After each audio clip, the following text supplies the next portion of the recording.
O ano é 2012. A Amazon acaba de chegar ao Brasil e introduzir um produto que promete mudar o mercado editorial para sempre: o Kindle. Compacto e simples, o Kindle vinha crescendo nos Estados Unidos desde 2007 e supostamente seria o sucessor dos livros físicos, substituindo-os para sempre. Mas será que isso realmente aconteceu? Os primeiros livros foram criados pelo povo sumério por volta do ano 3200 a.C. Eles eram escritos em argila e o conteúdo naquela época era composto por leis, assuntos administrativos e religiosos, lendas e até poesia. Desde então, a técnica de fabricação de livros e seus temas vem mudando e evoluindo. Assim como o mercado literário e suas tendências. A pesquisa Produção e Vendas do Setor Editorial Brasileiro aponta que, em 2012, houve uma queda na venda de livros impressos em relação a 2011. Foram 268 milhões e 600 mil cópias vendidas, em comparação com as 284 milhões de 2011, uma queda de 5,43%. Já, segundo a Fundação Instituto de Pesquisas Econômicas, FIPE, foram vendidas 235.315 unidades de e-books nesse mesmo ano de 2012. Mas como não havia muito mercado em 2011, não há como fazer comparações. Coincidentemente, foi em 2012 que a Amazon lançou o seu site brasileiro e, junto do Kindle, disponibilizou mais de 1.400.000 e-books. Apesar disso, não é possível estabelecer relações entre o aumento na venda de e-books e a queda na venda de livros físicos, uma vez que essa queda está mais relacionada com a falta de vendas ao governo. O governo é o maior comprador de livro, mas disparado, né, há muito tempo. É legal? Ah, que legal, mas não é tão legal, porque se você tem um governo que não gosta de livro, quebra todo mundo. Seja por causa deles ou não, o mercado literário mudou bastante desde o lançamento do Kindle e da popularização dos e-books. De acordo com a pesquisa Produção e Vendas do Setor Editorial Brasileiro, uma estimativa elaborada a partir dos dados de uma amostra de editoras e da performance do setor editorial em um determinado ano, é possível observar. Entre 2012 e 2015, houve uma grande queda nas vendas do setor editorial. Essa queda pode ser relacionada à crise financeira de 2015 e logo revertida durante os 4 anos seguintes. Os e-books nunca pararam de crescer durante esse período, aumentando sempre sua participação no faturamento das empresas. Ainda assim, 96% do faturamento total desse setor em 2019 foi graças aos livros físicos. Já nos anos 2020 e 2021, a inflação, que aumentou na pandemia, fez com que o crescimento real do período fosse negativo. Houve uma grande queda de pedidos do governo durante esse período também, que pode ter influenciado negativamente no resultado financeiro das editoras. Nesse mesmo período, a participação das livrarias exclusivamente virtuais no faturamento das editoras registrou um crescimento de 84%. Durante esse tempo, eu ainda não trabalhava aqui, mas a loja funcionava online, que é hoje o que a maior parte das nossas vendas é online. Então, a gente está na estante virtual, a gente está no Shopee, a gente tem um site próprio. Com o distanciamento social, a loja não abriu a maior parte do tempo durante a pandemia. Mas as vendas pela internet aumentaram, porque as pessoas estavam mais em casa, disponíveis para comprar livro, interessadas em comprar livro, e compravam pela internet. Então, ou compravam para buscar aqui, ou compravam para mandar pelo correio. Então, as vendas até aumentaram durante a pandemia. Antes da pandemia, vendia demais. Isso aqui era um formigueiro. E hoje é bem parado. Então, assim, hoje, se a gente não tivesse internet, a gente teria um problema sério de sustentar o negócio mesmo. Enquanto para as livrarias menores as vendas online foram de grande importância, elas não impactaram tanto as livrarias maiores quando comparadas às vendas das lojas físicas. A leitura ela tem uma loja online. A loja online tem vendido mais do que a loja física?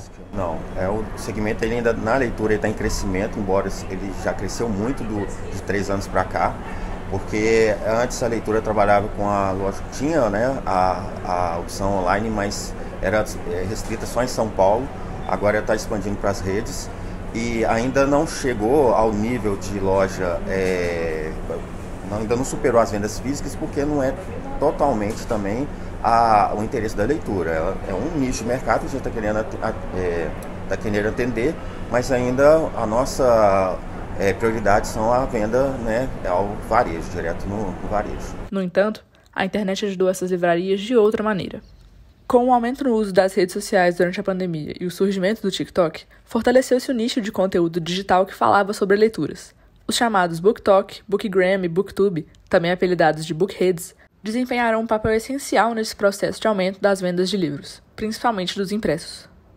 O leitor, hoje ele está muito ligado nas redes sociais, então ele quando ele tem algum youtubers que de preferência dele, que ele é fã, e indica algum livro no TikTok ou principalmente nos vídeos pessoais deles, eles vão direto na loja e gostam do contato direto com o livro. Então eu acho que nós, influenciadores, a gente tem muito esse papel de se colocar basicamente como uma referência, como alguém que você pode olhar e pensar, nossa, ele parece comigo. Esse garoto aqui que apareceu no TikTok, ele parece comigo, ele fala como eu, ele tem interesses parecidos com os meus e ele adora ler. Então, será que esse livro aqui que ele falou que ama, eu também amaria? Então, é de abrir esse caminho, de saber o que ler, sabe? Eu acho que é tanta coisa, é tanto livro, que é muito difícil você achar alguma coisa que foi feita pra você, entende? Pra sua idade, pros seus gostos. Então eu acho que a gente também tem muito esse papel de mostrar que, olha, se você gosta de X, Y, Z, eu acho que esse livro seria ótimo. E facilitar, sabe, esse caminho, esse encontro do leitor ao livro e florescer aí essa paixão, independente da idade. Meu público vai desde a criança de 12 anos, que tá lendo o primeiro livro agora por interesse próprio, sem ser pela escola, até a senhora de 62, que nunca tinha lido nada, nunca tinha tido interesse, nunca tinha visto o livro como algo legal, algo que poderia fazer parte da rotina dela. E ao acompanhar pessoas que estão ali vivendo disso, lendo, respirando livros, gera esse interesse. Então, eu acho que é isso. Eu acho que é a gente facilitar realmente esse caminho de apresentar o livro ao leitor. A pandemia de 2020 criou um cenário novo de se ler e escrever, que obrigou o mercado a se adaptar rapidamente. Com as pessoas passando mais tempo dentro de casa, foram criando-se outros hábitos, incluindo o da leitura. Nesse cenário, o consumo de formatos principalmente digitais, como e-books e audiobooks, cresceram muito, tanto quanto as compras online. A produção de e-books de 2021 cresceu em 14%, o que reflete a demanda por esse tipo de conteúdo. Por que você acha que a venda de e-books tem crescido tanto desde que ele começou a ser comercializado? Não, ela cresce, mas ela cresce sem alcançar nenhum patamar que ameace demais o livro impresso. Então, assim, é igual você falar na reportagem, assim, o número de acidentes aumentou 100%. Aí você pergunta, mas quantos tinham sido? 2, então aumentou para 4. Às vezes isso deixa a impressão de que é enorme, e quando você vai ver é enorme dentro de um universo pequeno. E quando a gente pensa no universo do impresso, ele não chega a ameaçar o impresso. Então, cresceu, mas não a ponto de a gente ficar preocupadíssimo. O Pew Research Center realizou uma pesquisa nos Estados Unidos que comprovou a preferência dos leitores pelos livros físicos. Na Europa, a mesma coisa, e no Brasil não foi diferente. O presidente da Rede de Leitura apontou, no jornal Cobaia, quando surgiu a televisão, decretaram o fim do cinema. Quando o videocassete surgiu, a mesma coisa.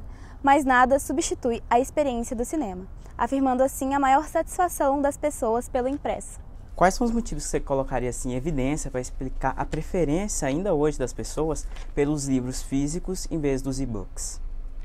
Olha, eu particularmente acho que a ideia do livro como um objeto ainda é bem interessante, assim, para quem gosta de ter um objeto mesmo para pegar, para sentir, assim. Tem muito livro que você encontra ainda em papel, que você não encontra em e-book. O cliente geralmente ele gosta de muita indicação de livro, geralmente ele vai comprar para poder dar presente para alguém, para algum parente, um avó ou pai.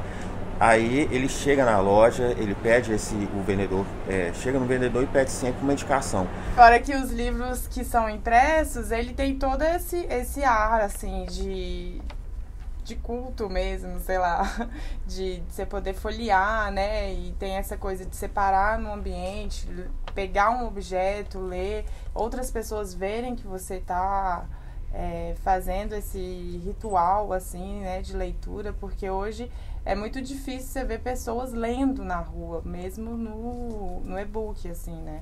Então, esse ato da leitura, eu acho que, para quem gosta, o exemplar impresso é perfeito. Assim. Sim, quando nasceu o livro físico, teve toda aquela história falando que morreu o livro, quando nasceu o virtual, e morreu o físico, né? E o percentual de vendas de livros, a gente sabe, de livros virtuais ainda é pequeno em relação ao livro físico, né? Porque além do conteúdo tem toda aquela... Quem gosta de livro tem toda aquela relação com o livro, né? Tem pessoas que gostam de tocar, cheirar, e é diferente você ler um livro físico, né? Há uma relação não só com o conteúdo, mas com o objeto livro. Logo vemos que, ao contrário do que se esperaria para uma era tão digitalizada, não só há um crescimento, como uma preferência quando se trata dos livros físicos. Seria possível, então, que as tendências digitais não estivessem travando uma batalha contra a mídia impressa, mas sim colaborando com ela? A tecnologia chega, olha que coisa doida, dá a impressão de que ela vai ameaçar, mas na verdade ela dá um impulso, porque ela também é usada para a própria circulação do livro, para a própria venda dele, né? Teve um fato interessante, que para o público juvenil aumentaram as vendas. Então esse público que consumiu o livro em casa de forma online, hoje vem aqui na livraria e consome. Uma das autores mais lidas hoje no mundo, que é a Colin Hoover, atende esse público juvenil que está aqui. É uma mistura de tecnologias, pensando que o impresso também sempre foi uma tecnologia, que acaba impulsionando. A gente estava vendo um caso ontem aqui, assim, uma obra que é traduzida sem a autorização, de certa forma ela é contrafeita, né, pirateada, mas que depois impulsiona a venda do autorizado pela editora, entende? Então, assim, uma coisa parece que está contra, mas daqui a pouco uma coisa impulsiona a outra, então essas relações são muito complexas. Como já foi dito, portanto, as relações entre o digital e o impresso são bem mais complicadas do que uma simples relação de substituição.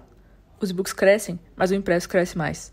Os leitores compram pelo mercado online, mas não abandonam totalmente as livrarias.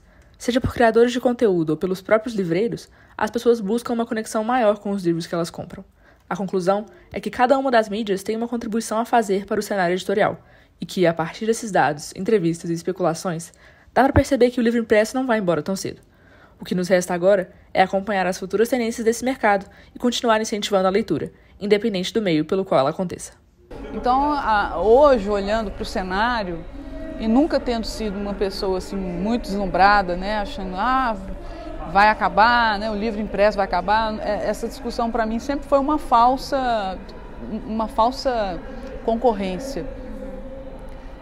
Eu acho que nós vamos ter todas essas formas sempre circulantes. Eu acho que o concorrente do livro não é o próprio livro, não é o livro digital, é outra coisa.